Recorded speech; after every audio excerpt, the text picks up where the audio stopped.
तो आज मैं जिस सीरियल के बारे में बात करने वाला हूँ ना, वो एक कलेशी टीवी सीरियल तो है। पर इनका ना एक अलग ही पैरेलल यूनिवर्स है। मतलब बेसिकली ये एक जादुई टीवी सीरियल है जो एकता कपूर की फैक्ट्री में से होते हुए आई है। जी, वो नागिन वाली फैक्ट्री में से बिल्कुल नहीं, जहाँ पर हर नागिन अपना एक अलग ही इंट्रो देती है चिल्लाते हुए, नागिन हूँ मैं, नागिन हूँ मैं, नागिन हूँ। यहाँ पर भी थोड़े बहुत उसके रेफरेंस मिल जाएंगे, पर थोड़ी हम आगे बात करेंगे। तो क्या है ना, एकता कपूर जी नागिन सीरीज बनाकर काफी ज्यादा बोर हो गई थी, तो उन्होंने डायन बनाई, फिर उसके बाद में दावंश बनाया। मतलब काफी ज्यादा सुपर नेचुरल टीवी शोज बनाए। पर उनको ना इससे काफी ज्यादा खुशी नहीं मिल रही थी, तो उन्होंने सोचा क्यों ना एक अलग ही कांड किया जाए।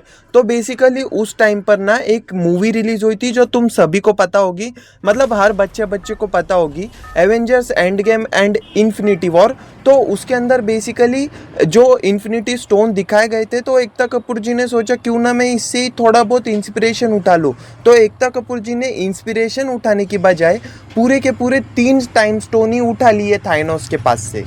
तो उन्होंने फिर सोचा क्यों ना पब्लिक इसे सबको तो पहचानी जाएगी, तो उन्होंने सोचा क्यों ना मैं इन मनियों के नाम बदलकर तत्व रत्न, मायावी रत्न और काल विजय रत्न जैसे नाम रख दूंगी।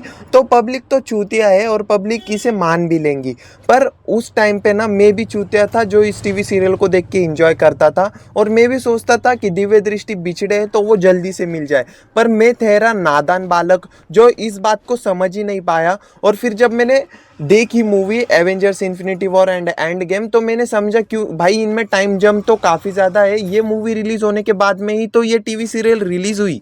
मतलब बेसिकली ये सीरियल एवेंजर्स इन्फिनिटी वॉर और एंड गेम की कॉपी तो है, पर इतनी सस्ती वाली कि इन लोगों के पास में इतनी अच्छी अच्छी शक्तियाँ होने के बावजूद भी ये इतने भंड लोग हैं कि इनको अपनी शक्तियाँ ही इस्तेमाल नहीं करनी आती। मतलब जहाँ पर ज़रूरत नहीं है वहाँ पर एकदम अंड बंड लेवल की शक्तियाँ इस्तेमाल कर रहे हैं गुरु लोग ये।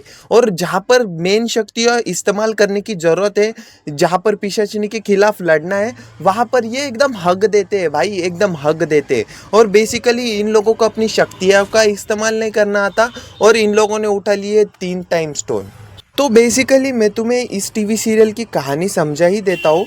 तो इस टीवी सीरियल का नाम है दिव्य दृष्टि, जो जिसकी कहानी ऐसी है कि दो जुड़वा बहनें होती है जिनके अंदर काल विजय रत्न होता है। और बेसिकली इनके पैदा होने से पहले जब ये माँ के पेट में होते हैं 5 साल पहले, तो वहाँ पर पिशाचिनी से लड़ते वक्त इनकी माँ के पेट में काल विजय रत्न पहुँच जाता है, और वहाँ से इनकी माँ भाग जाती है। तो फिर आगे जाके 5 साल के बाद इनकी शक्तियाँ जागृत होती है, जहाँ पर एक डैम टूटता है। तो दृष्टि जिसको है ना भविष्य दिखता है, तो वो जाती है डैम को बचाने के लिए। और वहाँ पर उसके साथ में दिव्या भी जाती है। दिव्या बोलती है दी अपने से नहीं हो पाएगा, अपन छोटे लोग हैं, बड़ों को बुलाओ और वो कर देंगे। पर भाई इतनी समझदारी की बातें करने के बाद में लिटरली ये लोग वहाँ पर जादू कर रहे हैं, जादू का नंगा नाच हो रहा है, और वहाँ पर जादू से ठीक किया जा रहा है एक डैम। और डैम को ठीक भी कितने यूनिक तरीके से किया जा रहा है। उसके ऊपर उठा के झाड़ फेंके जा रहे हैं, उसके ऊपर उठा के पत्थरे फेंके जा रहे हैं।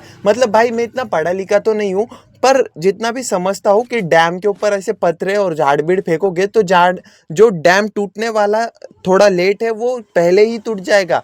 और ये सब होने के बाद में जो कर्मकांड ये लोग करते हैं, और ये सब चीज़ें होने के बाद में वहाँ पर आता है एक रिपोर्टर, और वो रिपोर्टर समहाउ ये न्यूज़ छाप देता है पेपर में। और भाई इनके टाइम की पिशाचिनी इतनी ज़्यादा मॉडर्न है कि वो पेपर भी पढ़ती है। तो पेपर उड़ते हुए जाता है पिशाचिनी के पास, और पिशाचिनी पढ़ती है पेपर की भाई 2 बच्चियों के अंदर जादुई शक्तियाँ है, और वो समझ जाती है कि ये काल विजय रत्न ही होगा, और उसे अपनी शक्तियाँ पूरी करने के लिए काल विजय रत्न की आवश्यकता है। तो वो जाती ही है इन लोगों को पकड़ने के लिए।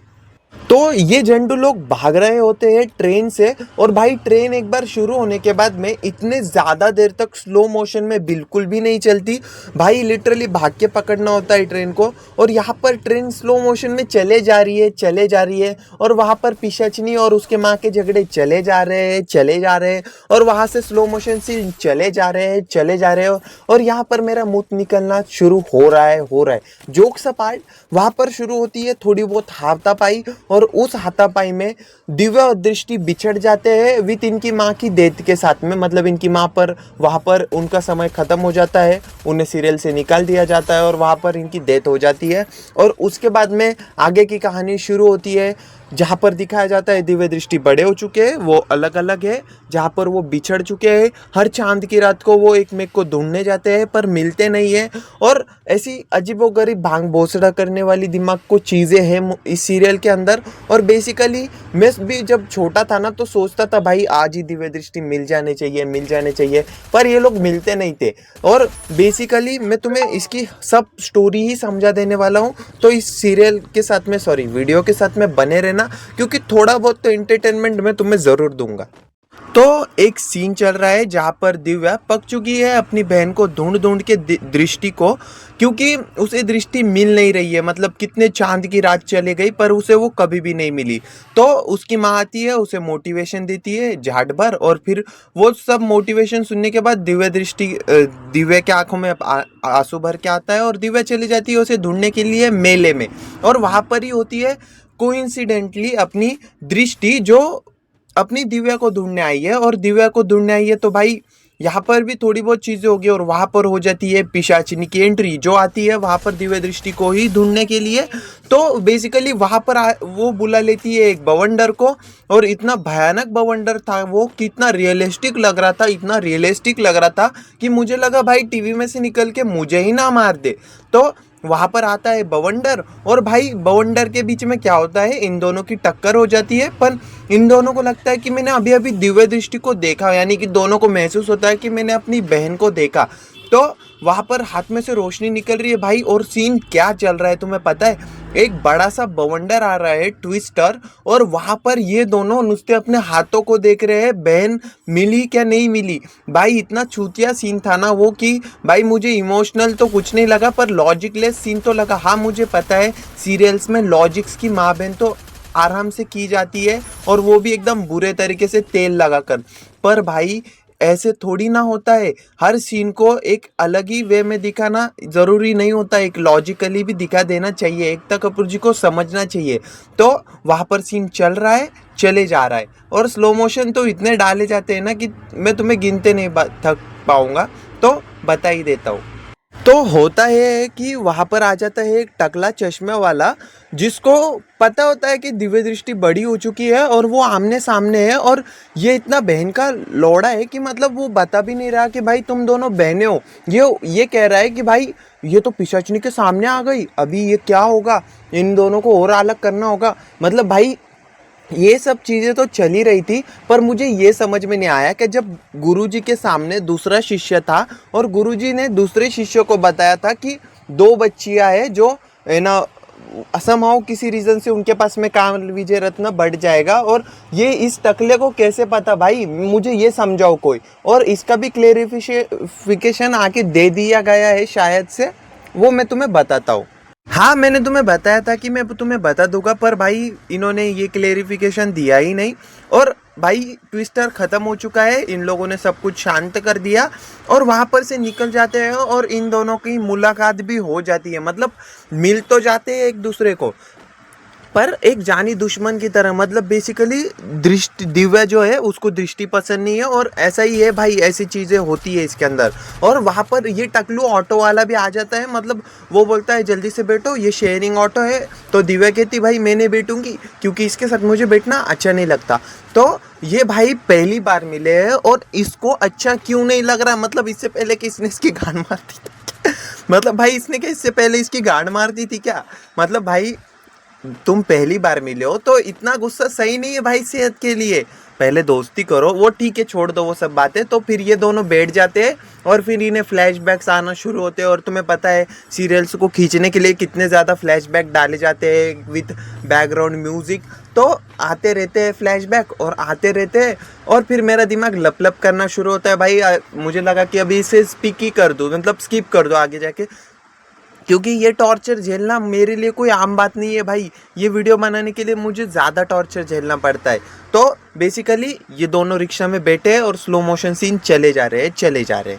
कट टू नेक्स्ट सीन, आपने को दिखाया जाता है इसका सबसे हॉट सेक्सी और चोमो विलन पिशाचिनी, मतलब पिशाचिनी अपने आप से तो बातें ही करती ही है, पर एकदम अलग तरीके से, मतलब चूहिया, मतलब अलग अलग अजीबोगरीब नामों के साथ में। और इसे स्पेशली दुख है क्योंकि वो दोनों ही चूहिया इसे मिली नहीं, तो ये काफ़ी ज़्यादा रिग्रेट करती है और गुस्से से लालम लाल होती है, कहती है मैंने इतना बड़ा ट्विस्टर ला दिया इतने खराब वीएफएक्स के साथ में, फिर भी ये दोनों चूहिया मुझे मिली क्यों नहीं। पर भाई इसे कौन समझाए कि डायरेक्टर ही चाहता नहीं है कि चूहिया इसे मिले, ताकि आगे जाके एक लंबा चौड़ा अच्छा खासा एक एपिसोड निकल जाए और एक अच्छा लंबा चौड़ा फेस ऑफ हो जाए। तो कहानी चले जा रही है, चले जा रही है। और भाई इसमें ना इतने ज़्यादा कट साफ साफ दिखाई देते हैं कि मतलब समझ में आ जाता है कि भाई ये एडिटिंग से कट जॉइंट किए गए हैं। लाइक मेरी वीडियो की तरह मैं भी क्लिप्स को काट काट के ही लगाता हूँ, तो उसी तरह। और बेसिकली भाई इसमें ना साफ साफ सब कुछ दिख तो जाता है, पर ये लोग ना ऐसे छुपाने की कोशिश भी करते हैं। और तुम्हें बता दूं इस सीन के बाद होता क्या है कि पिशाचनी जाती है शेर की हाउस में, जहाँ पर उसके दो चमचे रहते हैं, जहाँ पर वो उनको पैसे खिलाती है घर की न्यूज़ देने के लिए, क्योंकि रक्षित जो कि गुरुजी का वंशज है तो उसके पास में भी कुछ शक्तियाँ होगी, इसीलिए तो ये जाती है वहाँ पर ऐश और उसके आदमी के पास में, क्योंकि वो दोनों इसके चमचे होते हैं तो इसको खबर देते हैं। तो ये वहाँ पर जाके उनको टॉर्चर करती है बिना मतलब के लिए, और वो मतलब ये लोग आगे समझाते भी है या नहीं ये मैं तुम्हें समझाता हूँ। तो बेसिकली ये ऐसे कहती है कि तुम दोनों मेरे कुछ काम नहीं आ रहे, तुम दोनों को मार दूंगी, वन मेरे काम आ जाओ, मैं तुम्हें कुछ नहीं करूंगी। यही सब भांग भोसड़ा करने के बाद में वो मन के मन में, तुम्हें पता ही है सीरियल्स के कैरेक्टर कितने ज़्यादा मन के मन में बातें करते हैं और उनकी आवाज़ें बाहर सुनाई देती है। तो पिशाचिनी मन के मन में बोलती है कि भाई अभी मुझे रक्षित को लंदन से बुलाना ही पड़ेगा, क्योंकि वो गुरुजी का वंशज है और उसको देखने के बाद में ये दोनों ही लड़कियां उसकी तरफ खींचे आएंगे। भाई लो चिंगम है क्या जो उसकी तरफ लड़कियां खींची जाएगी, यहाँ पर लड़के तरसते लड़कियों की तरफ खींचे जाने के लिए। जोक सपाट वहाँ पर वो ऐसी प्लानिंग बनाती है और तीसरे ही एपिसोड में हो जाती है शायद से रक्षित की एंट्री विथ दिव्या के सामने। और यहाँ पर भी काफ़ी ज़्यादा ड्रामा होने वाला है, तो कुर्सी की पेटी बांध लो और शुरू करते हैं भाई। तो भाई 2 से 3 एपिसोड निकल गए और अभी तक तुमने कुछ नोटिस किया तो नहीं किया होगा शायद से इनके परिवार को, क्योंकि भाई इन लोगों ने 2 से 3 एपिसोड बिना परिवार के निकाल लिए। तो अभी रक्षित की एंट्री होगी तो इन्हें 1-2 दर्जन परिवार तो इंट्रोड्यूस करवाने ही होंगे, और दिव्य दृष्टि का परिवार मिला के 3-4 दर्जन पकड़ लो परिवार। तो वहाँ पर रक्षित की एंट्री होने के बाद में उसके परिवार में भी काफ़ी ज़्यादा लोग हैं, भाई चाचा भतीजा 3-4 बच्चे छोटे छोटे, उसके बाद में उसकी माँ, उसके दादाजी, उसके पापा फापा, बस जो भी रहेंगे ना वो सब आ जाते हैं 2-3 दर्जन में। तो रक्षित की एंट्री होंगी अपने 3 से 4वें एपिसोड में, तो वो भी मैं तुम्हें डिटेल में समझा दूंगा। पर अभी हम बात कर रहे हैं एपिसोड 2 पे। तो मैंने तुम्हें हाल में अभी ही बताया था कि एक टकलू है जो दिव्य दृष्टि के बारे में सब कुछ जानता है, पर वो एक सीक्रेटली कोई प्लान पे काम कर रहा है जो दिव्य दृष्टि से ही रिलेटेड है। पर वो प्लान क्या है ये अभी मुझे भी जानना है। तो सबसे पहले मैं तुम्हारे ही साथ में ये सीरियल देख रहा हूँ, तो शुरू करते हैं भाई।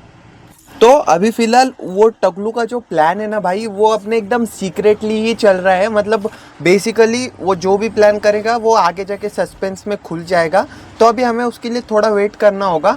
पर अभी फाइनली हो चुकी है अपने रक्षित के 1-2 दर्जन परिवार की एंट्री।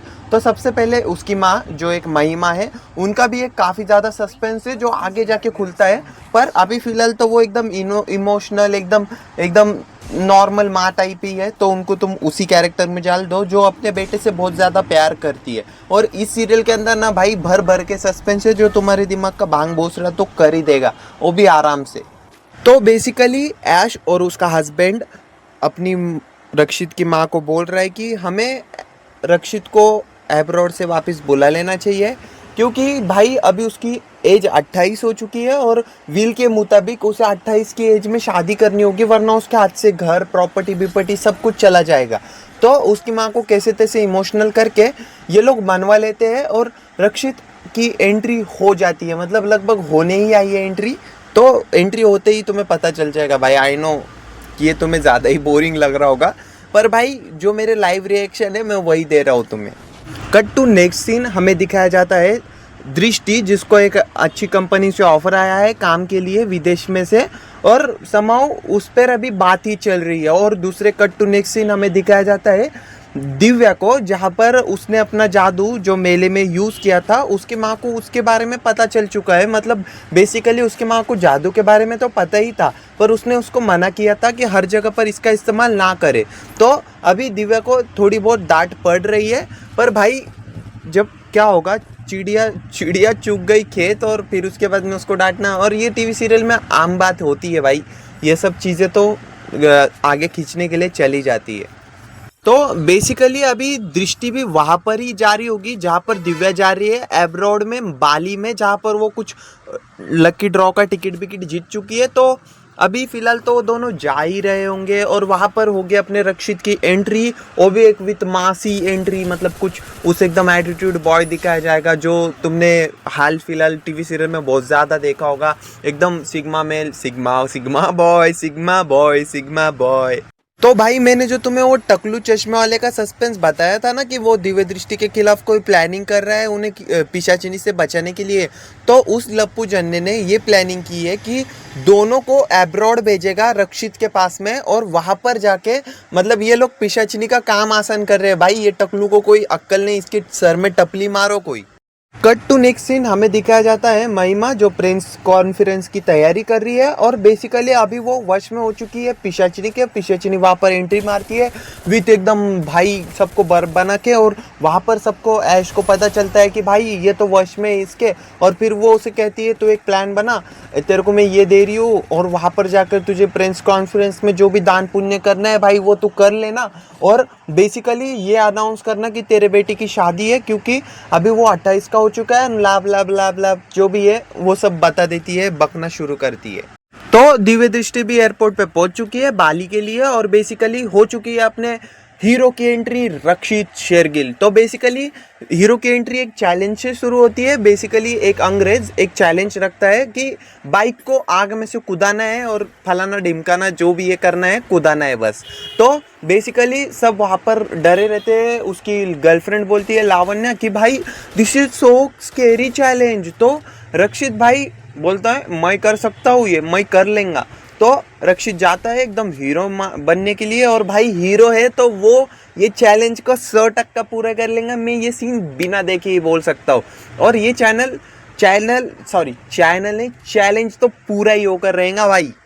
और भाई ये टीवी सीरियल है ना, तो इसके अंदर और एक कैरेक्टर है कोइंसिडेंट, जिसकी एकदम खोल खोल के मारी जाती है। मतलब उसको पूरा नंगा करके मारी जाती है उसके आगे पीछे से।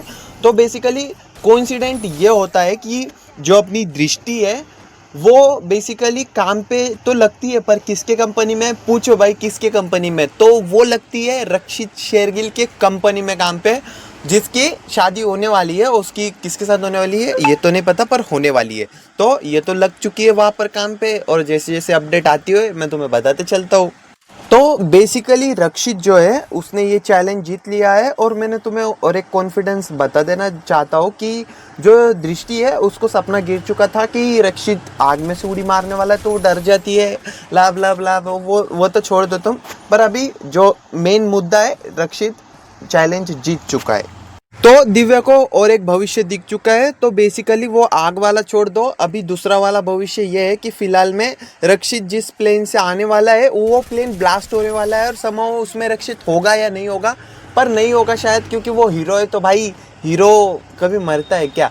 तो रक्षित उसके अंदर नहीं होगा, पर इसको भविष्य दिख चुका है। और दूसरी जगह पे कट टू नेक्स्ट सीन अपनी दिव्या जिसको चूल मची है रक्षित से कम्पीट करने की, यानी कि उसको नीचा दिखाने की। वो कहती है कि तुमने ये जो स्टंट किया वो तो कुछ भी नहीं है, मैं इससे अच्छा कर सकती हूँ।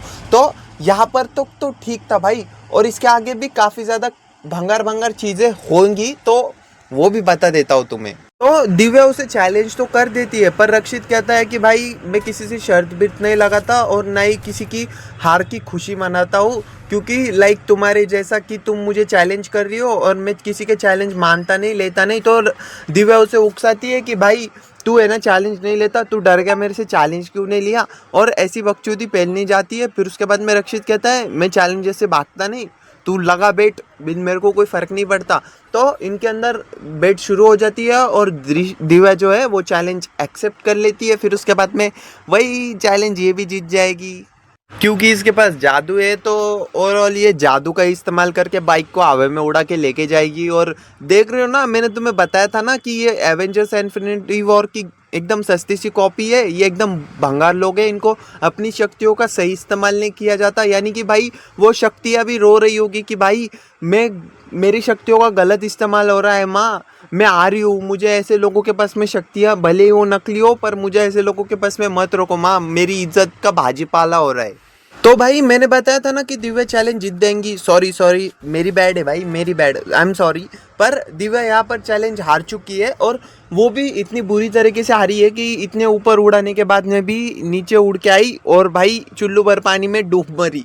मतलब भाई चुल्लू भर पानी में गिरी तो गिरी, और मतलब 2 ही हाथ अंदर गए पानी के, और ये बाहर से ही क्या बोल रही है मन के अंदर, भाई ये पानी से मुझे डर लगता है, अभी मैं पानी से बाहर कैसे जाऊंगी। भाई 2 साल के एक नन्हे बच्चे को भी अगर पानी में उतार दोगे ना, वो बाहर आ जाएगा। पर नहीं, इनको तो दिमाग की माँ बहन तो करनी ही थी, तो इन लोगों ने यही रास्ता इस्तेमाल किया।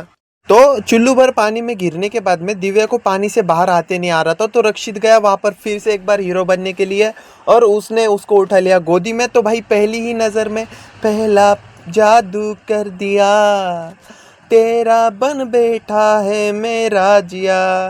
तो बेसिकली दिव्या को मन ही मन में हो गया है रक्षित के लिए प्यार, और ये तो आम बात है, पर रक्षित के दिल में तो कोई और ही बसती है। बेसिकली मैंने देखी है भाई ये सीरियल, और मैं इसे रीवॉच कर रहा हूँ, तो मुझे इसकी ज़्यादा स्टोरी पता है। मतलब बेसिकली रक्षित को आगे जाके इसकी बहन दृष्टि से प्यार होने वाला है। भाई ये एक स्पॉइलर था पर दे दिया।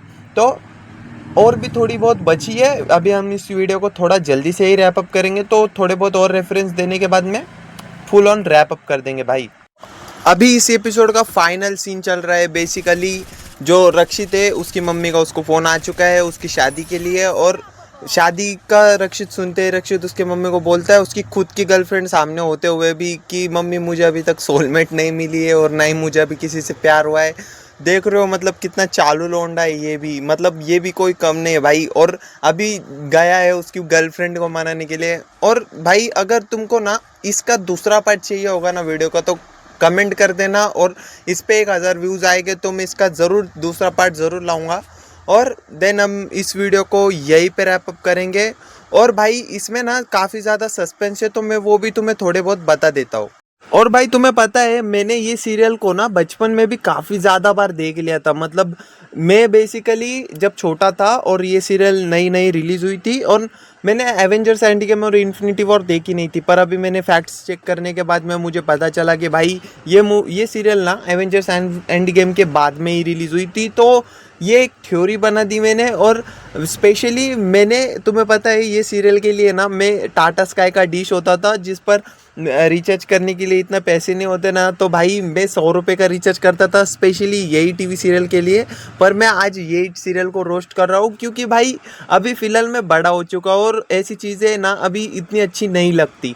और ये ठीक है, नॉस्टैल्जिया के लिए ऐसी सीरियल्स चल जाती है, पर कोई बात नहीं, कोई दिक्कत नहीं। और अगर तुम्हें थोड़ी सी भी ये वीडियो अच्छी लगी हो ना भाई, एक लाइक सब्सक्राइब ज़रूर कर देना, क्योंकि मुझे काफ़ी ज़्यादा मोटिवेशन मिलता है ऐसी वीडियोस बनाने के लिए। और मेरी पहली वीडियो भी अच्छी खासी व्यूज़ में चली गई थी, तो मैंने सोचा क्यों ना एक और ऐसी मज़ेदार वीडियो बना दी जाए। तो बेसिकली ये मैंने रिवाइंड रोस्ट किया है, जिसके अंदर मैंने 2 से 3 एपिसोड्स कवर किए हैं। और भाई तुमको अगर बिल्कुल भी मज़ा आया हो ना, तो कमेंट कर देना, लाइक कर देना, शेयर कर देना। और हाँ, हम इस वीडियो को यहीं पे रैप अप करते हैं, ज़्यादा लंबी हो चुकी है अभी वीडियो, तो इसीलिए बस धन्यवाद। मिलते हैं अगली वीडियो में। धन्यवाद धन्यवाद धन्यवाद धन्यवाद।